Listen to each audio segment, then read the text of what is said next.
Favorite cartoon dad. Not anime, just regular cartoon. Damn. That's a tough one, ain't it? It kind of is. It Mm. kind of is because I think of like Disney movies. Then we have the shows. It don't matter. Whatever. You said non-anime, so that kind of messed me up a little bit. Man, you know the difference between anime and cartoons, bro. We'll get to that. Stop playing. But damn, cartoon dad. I'm trying to think about that one. That ain't good one. I've never put thought to just straight American cartoon dad. I've never put thought into that. I've never put thought into that. I've not put thought into that at all. I can't think of any. Honestly, the only thing I could come up with is the father from the Proud Family, and that's only because of representation. But I can't really. He wasn't a bad father either. Like, I don't know. I never watched it. I'm just saying he was a black man with a black family. I did watch it. He was a good father. Animated movies count. And of course, he wasn't the authority figure there. Mm-hmm. But I'm still going to stick with Goofy. Okay. I'm still going to stick with Goofy. Because again, you may not. Yeah, he wasn't right, but he did the best he could. He did everything he could for Max. He provided everything he could for Max. He took Max to a fucking show that Max wasn't even supposed to fucking go to. And got him on stage. To impress a chick. Like, come on. Would I be wrong for saying Mufasa just because he died for his kid? Not at all. Because I was thinking the same thing, but I was like, that's just so. Yeah, Mufasa, man. Like, if I'm really gonna think about it, I don't know any dad animated that made more of a sacrifice than him. I think any of us here, if it came down to life or death of their kid, they fuck my life. I'm about to do what I need to do. Yeah, easy pick, but it's not even a question. You know what I'm saying? If it's a chance for if it's a chance for my kid to survive, cool. I'm with it. Yeah. But I'm still going to go with Goofy. Okay. I'm taking Mufasa. Are you Mufasa. stuck now? Ooh, Mufasa. Ooh, Mufasa. No. I'm sitting here thinking now because, like, I was thinking Mufasa, but, you know, it's... Think of Homer Simpson. Every day he goes to work and he comes home, and I want to choke the life out of this boy. But I said I'm not going to do it anymore. But you still turn around and do it. Choke the shit out of him anyway. Actually, they stopped. They did stop. It took about 30 years, but he did stop. Been choking this boy for 30 years. You know what? I'm going to go with Virgil's dad from Static Shock. Okay. That's a good one. He was a good, understanding father, even though he didn't really necessarily know what was going on with his son and with the changes. But he still kept like an open door policy with his son. Side note, big fuck you to whoever has the rights for Static Shock. The fact they did a whole bullshit DCEU and didn't bring in characters like a Static Shock kills me. Because whoever holds the rights for Static Shock refuses to do anything with them and refuses to sell them. Because Static literally he's a half broken character. And he's a good character. But they just won't let us be great. They just won't give it to us. Again, whole nother show. But no, Dalen, good pick. Good pick. Nice. Damn. Now, leave it up to Dalen to be the woke one. I have my moments. Fucking Warlock, read a book. Exactly. Actually, now that I think about it, that panel that I sent you, Dalen, that panel goes with this episode. Superboy sitting there. I hope he was proud of me.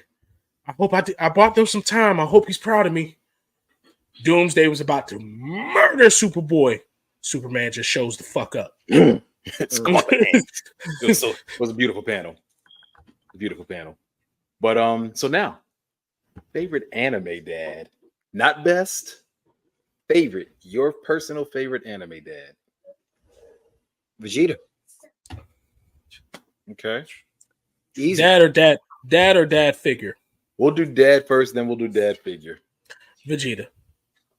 Hmm. Vegeta will always be my man's, and then the fact, and me and Los are probably at the same place. The fact that the universe can wait until my goddamn daughter is born. Yes.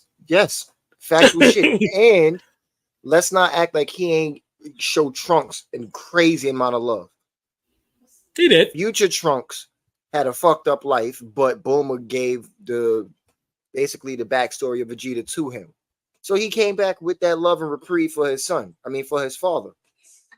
Vegeta flipped the fuck out over his son that he was denying once Cell blasted the nigga. All that fatherly instincts kicked in. Now he losing his shit. And then regular Trunks, current canon Trunks, that little boy has a great upbringing, great family, mother, father, grandparents. That little boy is living life great. Dad, stop it! You're embarrassing me. His father don't leave to go train. His father at every game. I don't know about Goten and Gohan. That's why his father's second best. Gohan was at Goten every game. Yeah. Gohan was at all of Goten's spelling bees. Chi-Chi and shit. Oh shit. Yeah, I gotta go with Vegeta definitely for my favorite anime papa. Y'all know where I'm about to go though for Father the other figure. one. Mm-hmm. For which one? I don't know. Actually, Dalen. No, he ain't go. Dalen ain't give his anime answer. No, he did. no. No, he didn't. No, I'm thinking because there's a couple of them. That is too cute. Did you see Cow head randomly just pop up? Mm-hmm. Earlier his whole body was popping. Yeah, I saw it too. And still, it show up and it disappear. Well, Dalen, while you still thinking, my man Jiraiya. That's your father figure? That man, dog. You know, he wasn't the best. Mm-hmm. He was not the best. And no father's the best. But he made sure basically just story reasons. He took the role as grandfather. He felt that way because he even named him. And freaking Minato basically told him, hey, we're going to use that name. That's a good name. So he took that role up, especially after Minato died. Okay, I'm going to take care of your kid. But he literally trained that dude, raised that dude for them years, watched over him, all that shit. Even when he wasn't around, he was still watching over him. You could see that bond. I am frozen. Finally. That is so bad. Finally. Oh, that's so bad. We have been shaking our head for the past minute? Yep. Like what the fuck? All right. And a new frozen face. Ooh, the ghost getting him. The ghost getting him. The ghost getting him. He got the you doing it, daddy. You earned that daddy face.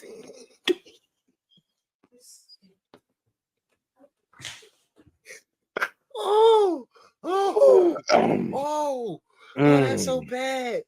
Why do you always get caught in the compromising position? Oh, that's so fucking terrible. Oh, that's funny though. Damn, every episode we got one. We need to get a compilation of all his frozen faces. Oh, if I could go back and watch everyone and catch every frozen face, I'm gonna take a picture of it and put it on a shirt. It's gonna be like his mugshot or his Days of Future Past shirt. No, bro, you get somebody who can make a picture collage of his face, one of his frozen faces, but it's when you look closer, all of his frozen faces. Oh, I know what you're talking about. Yes. Oh, hey Dell, how you doing? Oh, still 5150. How you doing? Hey. Y'all some shiftless Negroes. Absolutely. My bad. You've been gone for 7 hours. We have to do something. So my favorite anime dad would have to be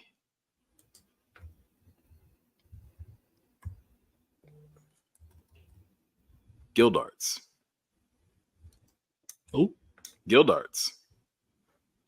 The fuck is that? Refresher. Shanks Senior from Fairy Tale. The original Shanks with the scars on his face. I loved him. Explain for the people at home. One, Gildarts, And and so Fairy Tale is a anime about basically magicians. Everybody has different magic types, different power types, different scales. Gildarts is broken. So within Fairy Tale, certain creatures you have to basically be trained and designated as a slayer of that creature. So if it's a dragon, you have to be trained and designated to be a dragon slayer. If it's a demon, you have to be trained and designated to be a demon slayer.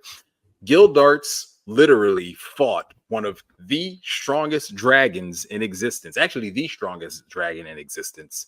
Like, this nigga was eating other dragons. Gildarts fought him. No slayer type of abilities. Not literally came out of that fight with only an arm missing. So yeah, but he's also, his daughter is in one of the guilds, and he's not necessarily an absentee father, but he's kind of like, I'm gonna stand back and let you do you. You're gonna figure out life, but I'm gonna watch you. I'm gonna be around, but I'm not gonna hold your hand and coddle you while you figure out life. That's what Piccolo did to Gohan. Mm-hmm. All right. You got your honorable mention? I was gonna say honorable mention for me would be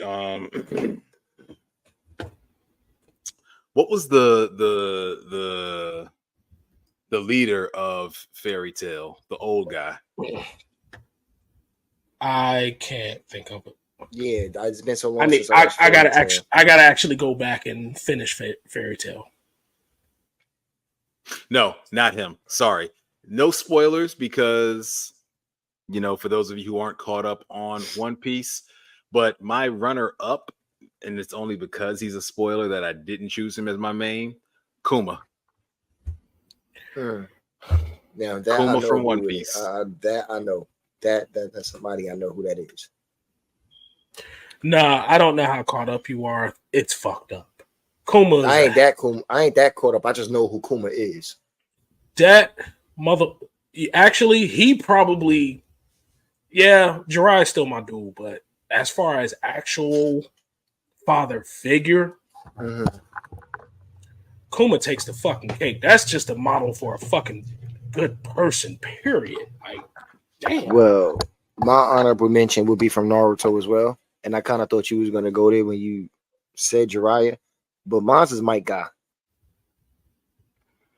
For a father figure, what he did with Rock Lee, the confidence he installed in that boy. He brought that boy back from the brink to become something special. They were the same people. Then that just means he was able to relate easier. But what he did for Lee, what he did for even outside of the cartoon continuity, Mike Guy made Rock Lee one of the most popular fucking anime characters, period. How many Rock Lee stands is out here? Exactly. Everything Rock Lee is, he got from Mike Guy.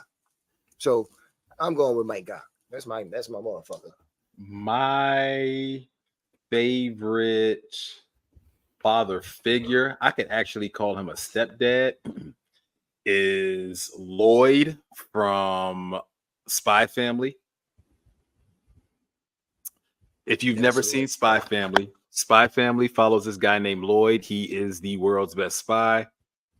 His code name is Twilight, and he's given a job, but the job requires him to get a family.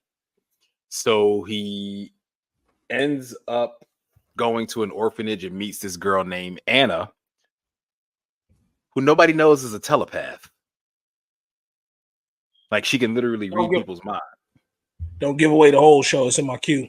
No, I'm not giving away the whole show because I don't even know the whole show. But the long and short of it is Lloyd adopts this little girl, and while he's using her for a job, he also starts to develop like affection for her, like as a father. So he starts to really like do fatherly stuff with her. Start looking out for her.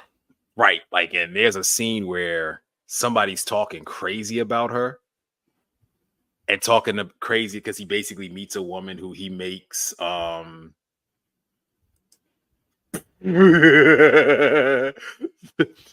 he meets a woman and makes her like his makeshift wife for the job. Somebody starts talking crazy about him and he gets so mad about it, he scares the piss out this person. Like he's just like, but it's a really good show, and he's a really good like father figure, stepdad. So yeah, that's definitely my my go-to for stepdad. My runner-up for stepdad, and this is going to be a weird one, is Kenpachi. The way he totes Yachiru around on his shoulder. He treats her like, even though that's his lieutenant, he treats her like a daughter. That's his Zanpakuto, though. Yes, but he treats her spoilers. like a daughter. Right. I mean, it's not really a spoiler because the manga's been out for years now. But yeah. Yeah. Okay. That's it for me. All right. So before we move on to just us fathers in general, right? Let's hit the opposite side of that spectrum because we have seen some rather fucked. I love you, Los. You my boy, Blue.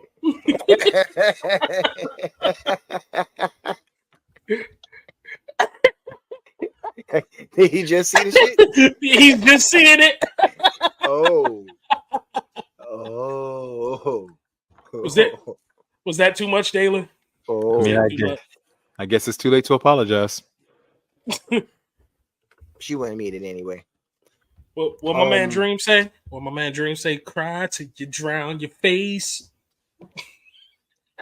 On the opposite side of the spectrum, I do want to get into this because I find it rather amusing just how fucked up they can portray dads to be in some of these medias. And I know we've been saying it all show, but let's give this man the dead roses he deserves. This motherfucker Child Tucker. Can anybody say? But I will explain. But can either one of y'all come up with a worse dad in any form of media than Child Tucker? No. Even though you have a valid motherfucker, no. Does not get worse than Child Tucker. What this about man, Los? No, go ahead. Because I know you're trying to set the scenario for America. This motherfucker was a scientist. He needed a breakthrough so bad. You decided you're going to make a chimera. One of the materials you used your own daughter and a dog, and you combine the two of them. Oh no, they created an eighth circle of hell for you. No, it doesn't get worse than Child Tucker. Edward.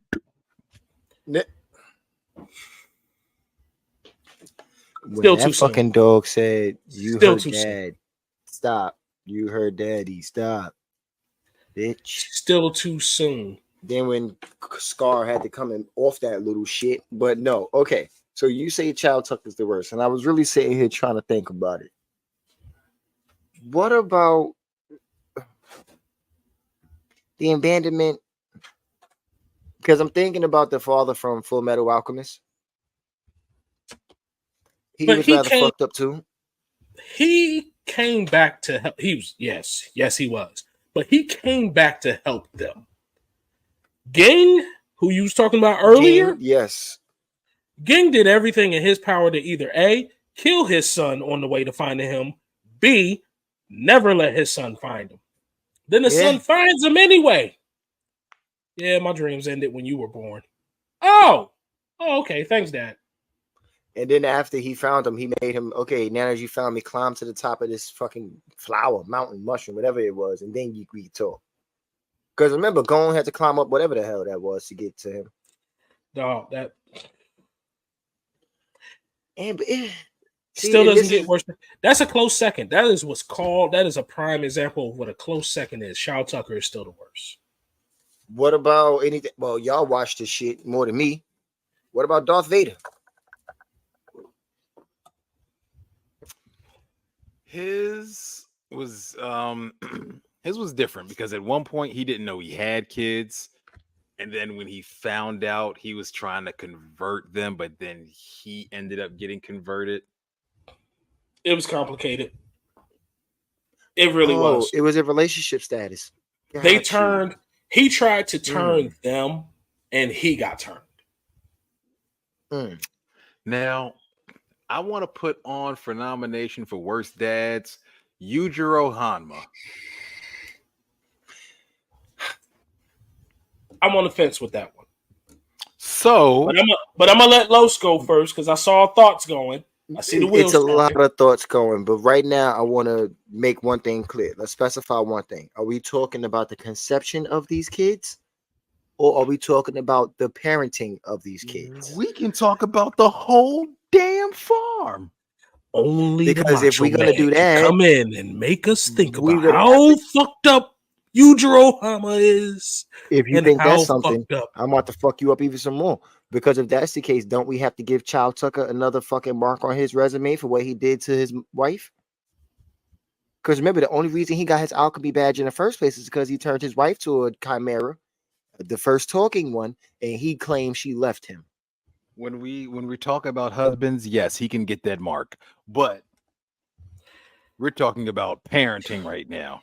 Yeah, but that's why I asked, are we going to bring up the conception of these kids, or are we only going to talk about the parenting of these kids? Hold on, Go ahead and bring up the conception. Go ahead. Because here's the thing. Oh, I will. Here's the thing. Part of his parentage and parenting was the reason for the conception. No, but neither. Only Baki. Only Baki.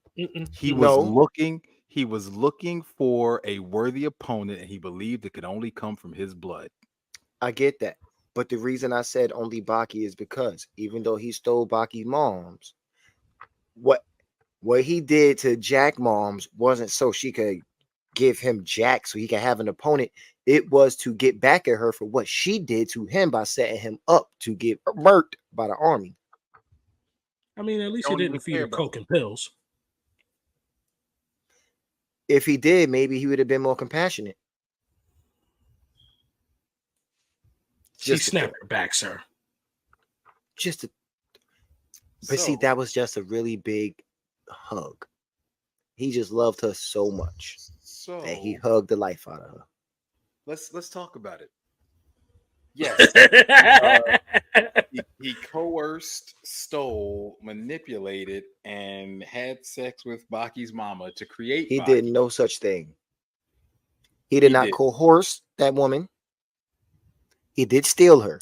He came in and showed her his middies. She had no choice.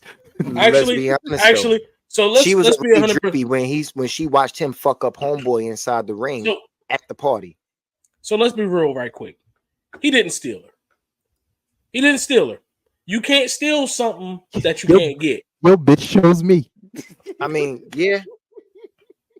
Now, unfortunately, ran through her nigga security and fucked up her nigga, but I was about to say, unfortunately, there wasn't an option of handling this like gentlemen. We just went straight to gangster shit. Now, in a room full of dead bodies of niggas you fucked up to get here, I'm now fucking you to conceive the first son, to conceive Jack. That's how Jack got conceived, right? No. I thought Jack got conceived. No, they had different mothers, didn't they? Yeah. I gotta go back.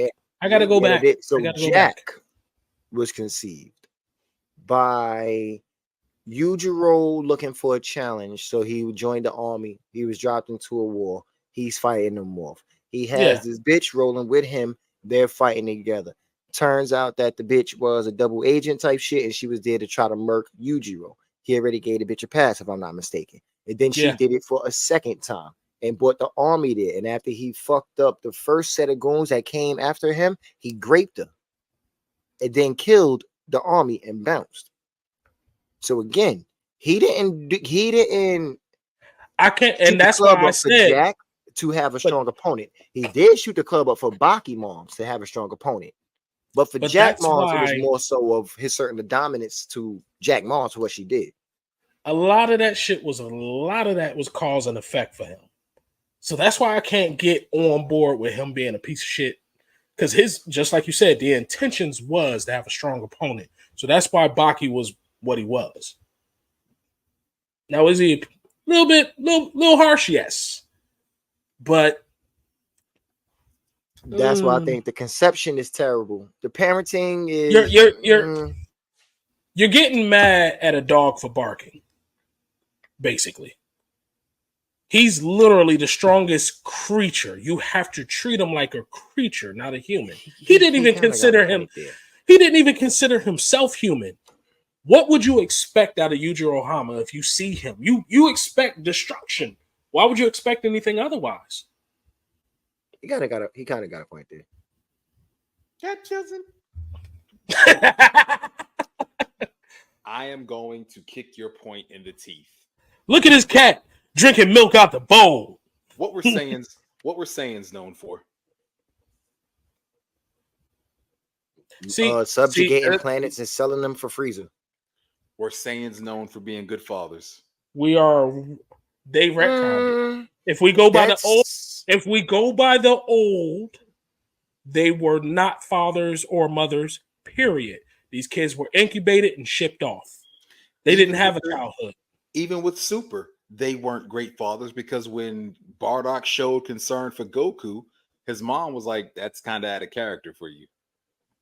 Yeah, but see, that's what I was going to say. That's kind of like asking, were Spartans in 300 good fathers? Their role, their meaning, their purpose was different. Saiyan's role, meaning, and purpose was to create soldiers, strong Saiyans warriors. were alien Spartans. Spartans were meant to make strong warriors. Everything that they did, their whole culture, the lifestyle was to breed strong warrior men. So that doesn't take away from what I asked. No, and I'm gonna say, and then I'm saying no. They behind it is not important. Then no, they were not bad fathers. Nope. I don't think so. So hold up. Let's go with this. Let's take a ride down this road. You driving? Yes. They literally were just a warrior race. That's what they were known for, conquerors. Now, somehow, throughout generations of this unchanged, Vegeta ends up being a great father. Because you had two anomalies. Anomaly number one, Bardock had a change of heart. Anomaly. Not only that. Anomaly number two. Plays a major part in Vegeta becoming who he did. Goku bumped his head. That changed Goku. Now, with those two tiles, with those two dominoes that fell, just like you just said, Goku influenced Vegeta. After being around Goku for so much, after seeing how strong he got, and okay, maybe I can get a family, but Vegeta actually started liking his family. And Vegeta had a whole changing arc. Once he sacrificed himself for Buu, he came back as a different person. So I said that to say Yujiro Hanma chose to be a terrible father. He chose to torment his son in an attempt to make his son. I'm sorry. Standing over your son while he's about to get his dick wet isn't traumatizing and terrorizing. Okay, again. Wait. I gotta address that now. Come on. You can't tell me that your father has never gave you a pass on your bullshit. You can't tell me that it has not happened. He's not in the room standing over. He's not in the room standing over you, telling you to do X, Y, Z. But you can't tell me some bullshit you got off. Your dad knew about and he gave you a pass. Did that happen? What they yes got or no? to do with him standing? Yeah, I'm trying to get the correlation of that one too. I'm waiting for that. Because again, this is question because the correlation. Yeah, I'm following you. I just want to see it. But that was Yujiro's adaptation of giving him a pass. Yes, proud of my son. You about to get some ass. You need to do this. He was just in the room. That was just the only difference. He was just in the room. But you can't tell me that has never happened. Where your dad know you about to get some shit off and he give you a pass. No, he might say something. He ain't never said no shit to you after the fact or nothing. I will say never. I will never. Say, hold on. I will say my dad came home once while I was in the middle, and then he left and then came back. Okay. That's okay. Yes. That's about the same thing. Yeah. Yes. Now again, this is Yujiro. We know who he is. We're getting mad at a dog for barking. Yujiro don't give a fuck. So here's the thing. Herein lies he the is issue not with that. human. Herein lies the issue with that. Because if you recall, he scolded Baki for not using manners. When they were in the restaurant, Baki did something and he was like, all this time, you don't even know how to properly use a table setting. So you're telling me that even though that did happen. No. When did that happen? That you have not caught up to it. That was the I think Baki Hama one. That's when he actually fought Yujiro. When he fought Yujiro, before they actually started fighting, they met up at a restaurant for dinner. Right. And Baki was doing certain shit, and Yujiro kept calling him out on it. Yes, I need to watch it again. I didn't see that. I didn't see that. I saw the fight. Right, that did happen. But my thing still is you can't fault Yujiro for that because even Yujiro being the beast that he is, he still have proper etiquette. As a good father, he's just making sure that his son, regardless of how old he is, shows proper etiquette. Now we're gonna go back to that scene that you was talking about in particular. He was not standing there menacing. He did not stay in a room while Baki was fucking. He went in there and encouraged this shit to happen. He told Kosue, hey, fuck my son, give my son the pussy. Even when you think you can't take the dick, I agree. I agree with everything you're saying. And then that nigga was menacing. He was menacing in the beginning. Okay, so I'm gonna ask you one question. Throughout Baki the Grappler, Baki Hama, or Baki Goes to Prison, and they show Yujiro, when was he not menacing?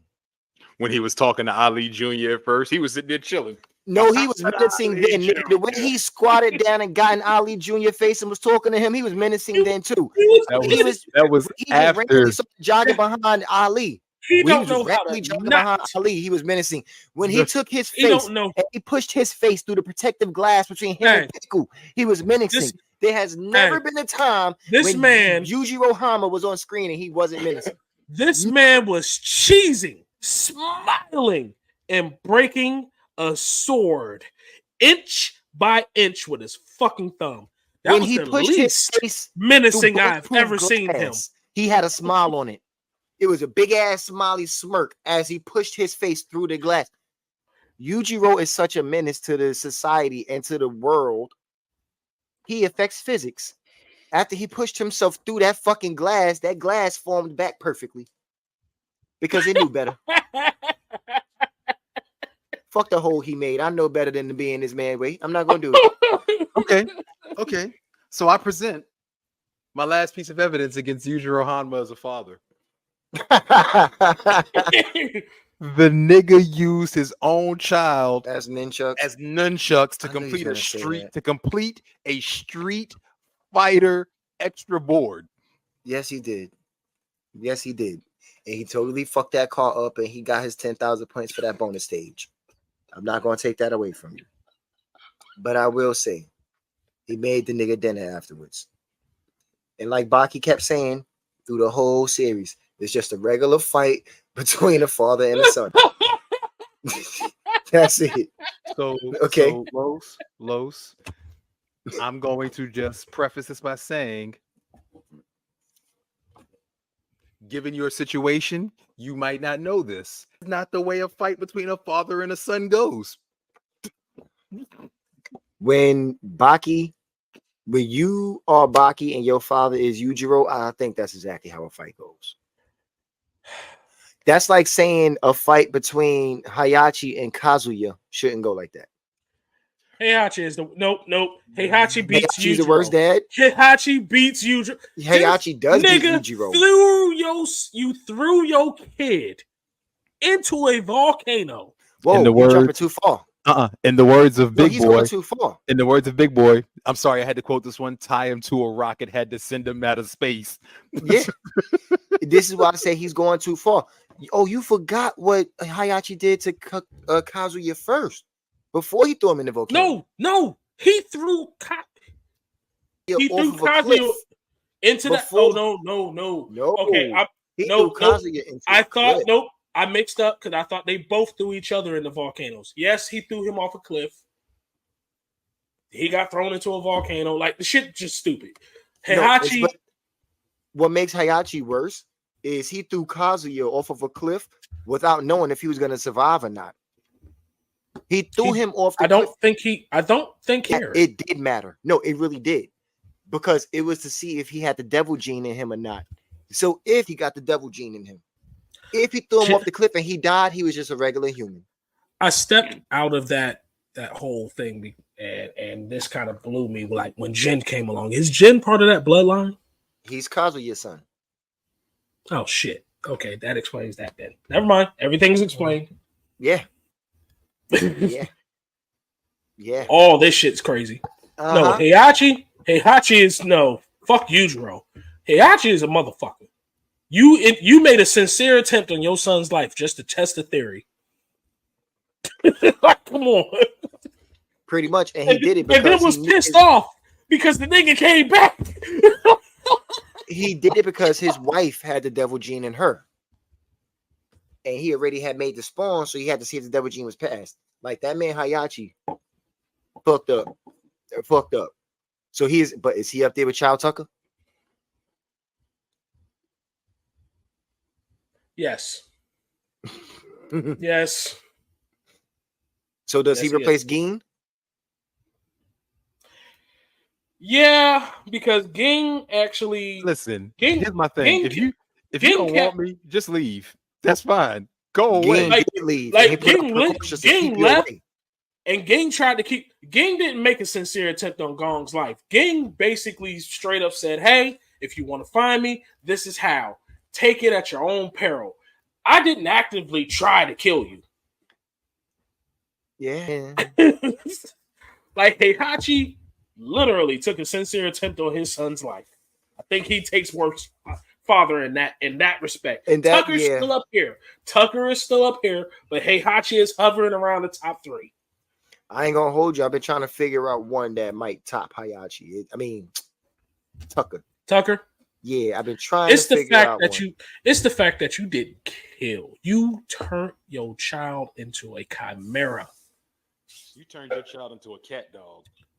And literally, the child is sitting there talking about so much pain. It hurts. Edward. It is full on alive still. You have no intentions of putting it down. What Scar did was merciful. Everything about that episode was messed up. Yeah, she needed everything about that was messed up. No, Tucker is still up there. I feel like there has to be somebody, and when I find them, I'm trying to think my damn self. Ladies and gentlemen of the Lunch Table Pod, can think of a worse father than Shao Tucker from Full Metal Alchemist? Please let us know in the comments. Yeah, that's tough. No, because it'd be different if you just straight up killed what dude was living. Still, she was alive, felt everything, knew what was going on, but couldn't articulate it. And that's my assumption. But literally, the fact that she recognized Ed, the fact that she could still say that she's in pain and all of that. Oh no, Shao Tucker is the worst. Yeah, I'm with stuck. with Heihachi. At least you tried to kill me.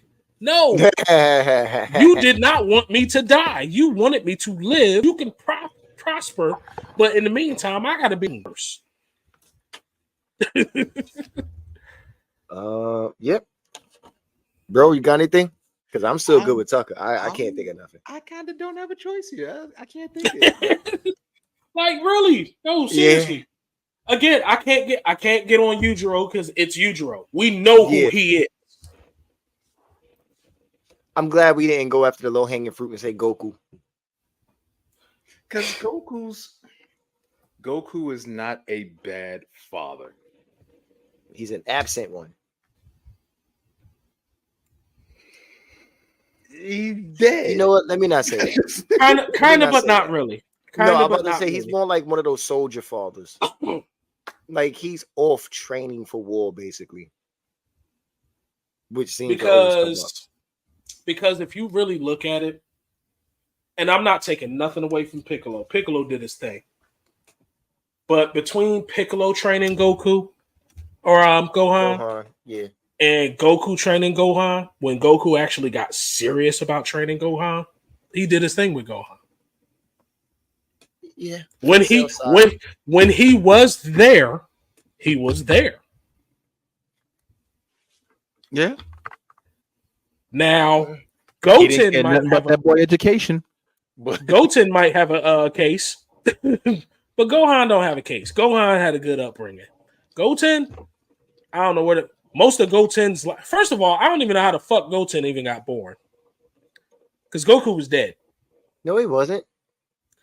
When was Chi-Chi pregnant? When did he impregnate Chi-Chi? Did he do it right before the Cell Saga? Yes. That rest period, you know, that like 10 days in between when him and Gohan came out the hyperbolic time chamber. And I'm gonna go ahead and give you that. Now, if I see some kind of timeline, something being off there in the time, because what was it? 7 years that he was dead by the time we saw Goten. Mm-hmm. But anyway, so no, Goku wasn't that bad off, or no, he wasn't that bad. Not at all.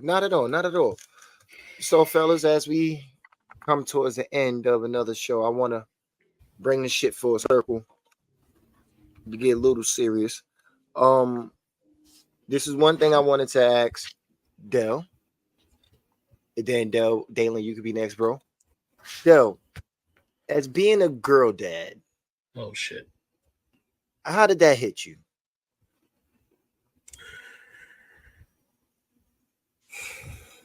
It's terrifying for the most part. I'm not the best dad, nobody is, but it's terrifying in the aspect of we live in an age where I'm not one of those people that we live in an age where you got to watch both sexes, male and female. And I got a little girl, and I got two beautiful little girls. I'm like, shit, I ain't even had the privilege of having an ugly child. I got two beautiful girls. So it's terrifying. So do you play the Batman role and just sit there and anybody that come near you be ready to snipe them, or do you just drop little gems and it's terrifying? Now, go ahead. I know you was still cooking. My fault. Go ahead, bro. No, I was about to say on the flip side of that, I couldn't necessarily imagine having boys or a boy. Being a black male, knowing that literally being a black male, you're born with 2 strikes already. I came up with, I'm pretty sure y'all came up with some bullshit too. And you're scared for that. Y'all fighting. My oldest, my oldest wanted to go to the mall and it was in the white part of town and all her friends was white. I was like, fuck. Scared the shit out of me. You're the only black person in this damn group going to a white mall. It's terrifying. So it makes you think about things a little bit differently. And that dynamic would be different as a boy, because I feel like a girl would have been safer in that environment. than a boy would. But and I feel that way. But the other part, the militant part of me, is just like they white. no, of course, no. You You're keep that. black. You keep that front center in your mind. Fuck that. Yeah, shit. you're a girl. You got a little protection, but you're still black. Yeah. And it's just a terrifying feeling. All right, bro. Raising a little chocolate man. How was that? How does the thoughts of his future hit you? And of course, I don't mean what you have planned for him, but just things that like that was hinting at what he might have to face. Even getting with a girl. You know what I'm saying? Like, how does his future hit you? I used to stress about it. And there are things that I still do worry about. But I learned my greatest lesson from him. He's not worried about life. He's just going through it. He's just learning. He's evolving. He is discovering. The world is a beautiful place to him. Mm-hmm. I want him to have that because I know one day he himself is going to discover that the world is not a beautiful place. You want him to have it as long as he can. Exactly. So I let him be a kid. I let him do kid stuff. I rein him in when I need to because, there's a time and a place, but I let him be a kid, let him do kid stuff. I let him live life. I think as parents, we have to be careful of weighing down our children with our fears and our concerns.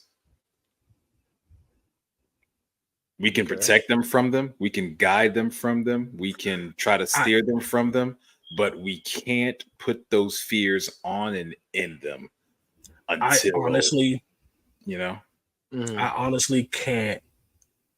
Like I let shit rock. Of course, I got my fears, but just like you said, those are my fears. Am I going to be prepared for anything? Cool, but there's no way I can act on anything without projecting my fears onto them. And that's something that age of 16, like, all right, I got my 16-year-old. All this girl want to do is, chill with her friends, play Minecraft, build shit, build servers, all cool. You're not dealing with the shit that we dealt with at the age of 16. The age of 16, we was doing shit we had no business doing. Shit out of our age bracket. Mm-hmm. So just like Dalen said, you let them be a kid as long as they can, because there's going to be a time when they have to be an adult. You got the rest of your life. Now I pose these questions to you in general for specific reasons because I feel like the three of us, like, we're in different phases of parenting. Dell children is older. Dalen, your children are in that growing up phase, like that. I don't want to get legit little kid phase. Mm-hmm. You know what I'm saying? And then I have my toddler and one on the way. So I didn't want to bring in all the kid situations to everything. I wanted to be able to have a different perspective for different things for the viewers, basically. From raising a girl, raising a boy perspective, or with me raising my toddler and shit like that. That's the only reason why I posed the questions the way I did. For me, with my little man, I get nervous or concerned about what he's gonna face. Not in the sense, not to be vain or anything like that, or wish anything ill will on my son, but I know that as a handsome light-skinned kid, he's gonna get a lot of hell. You know what I'm saying? And I worry about that. I'm not playing. I'm serious. Shit like that worries me because from what I see about my boy so far, he's extremely loving. He seems like he's gonna be one of the a very sweet kid. You know what I'm saying? He's extremely playful. He doesn't like confrontation, anything like that. And if he feels like he did something wrong, it's so cute. He try to hide his infractions already. I caught him today trying to break one of his crayons, and when I walked up on him and he noticed me, he put his hands behind his back. Like I didn't see the crayons, and he just dropped them behind him and then put his hands out like they were empty. Like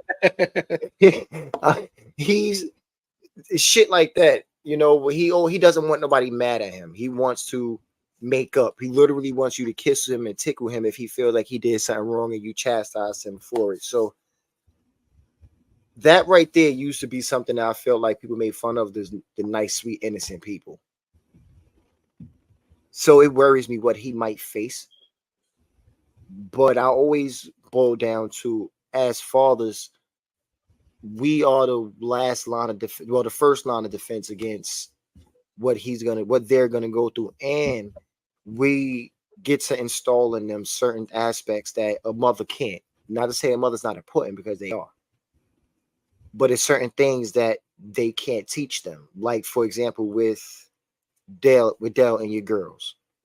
You could correct me if I'm wrong, but I feel like you would be a better source of information for your girls about how to watch out for dudes, certain things that dudes would do, what to look out for, than what their moms would be. Even though their moms have been dealing with niggas their whole life and, you know, all that other good shit, but it's coming from a different perspective because you're a man yourself, so you know.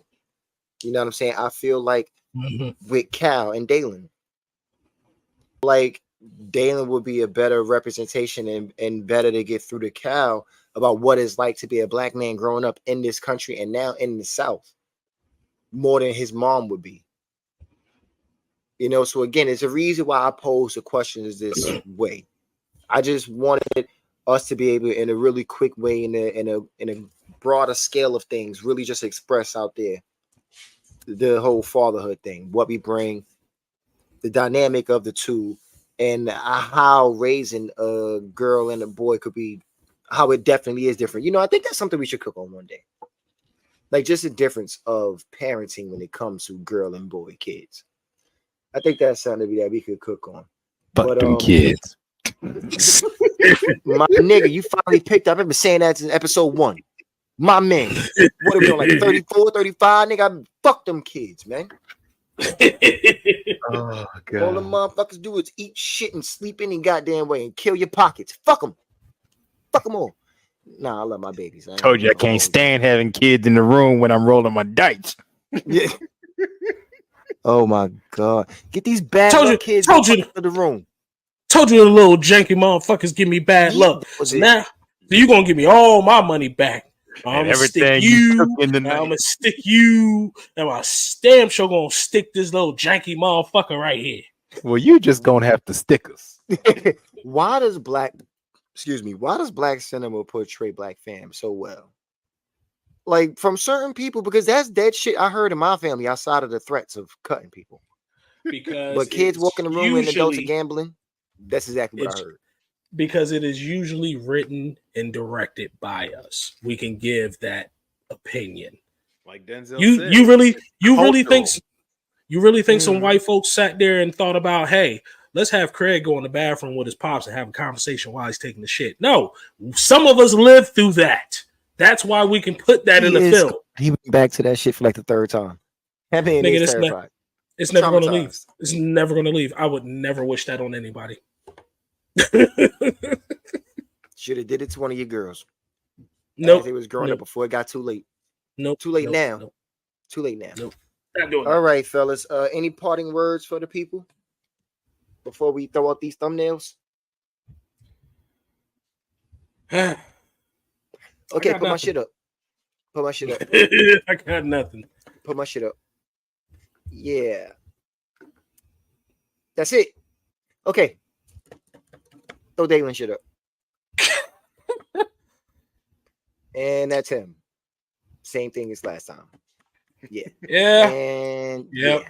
There's me. There's me. If you don't know our socials by now, you suck.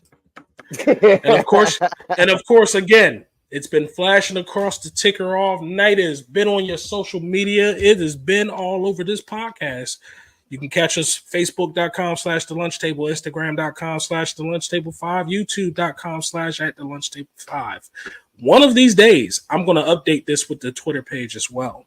If it's your first day on this podcast, go back and watch the other 30 some odd episodes. It's scrolling down there. But folks, point, if thank you you. ain't following us, that's a malicious choice, and fuck you. I will find you, and I will beat you about the knees and ankles. You gonna Trust follow. me, he's short enough too. Hey, you're gonna cut him off at the knees and then offer to help him up. You gonna give Dalen, you gonna give him this snake oil racket? Yeah. Los, I tried to speed past it. I tried. I hope you go to stand up and your headscarf get caught in your chair and it just tumble and you just end up in a fucking heap of your own self in your chair. That's why you're frozen, you Arab beard bitch. Oh shit, he is frozen. Oh, Los froze. Oh, Los froze. Oh, don't you go nowhere. You stay right Yo. It's like the end of a movie. It's the end credit scene. Oh, I'm hopeful. Yes, I am hopeful for today. Los moved on and had a great WWE career. His son grew up and donned the Rey Mysterio mask and followed in his footsteps. Oh, it happened to somebody else besides me.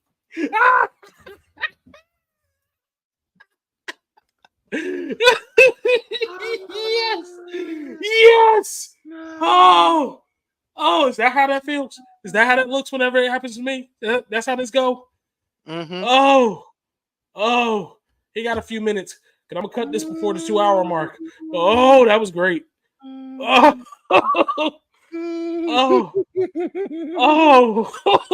that was a messed up thing. I'm mad you started singing Hopeful. It fits so well. He said he kicked out the plug on his router. Well, you know what? With that, folks, we are out. Thank you for coming out. God bless. We bid you adieu. Good night. Nasty dreams, because we all deserve them.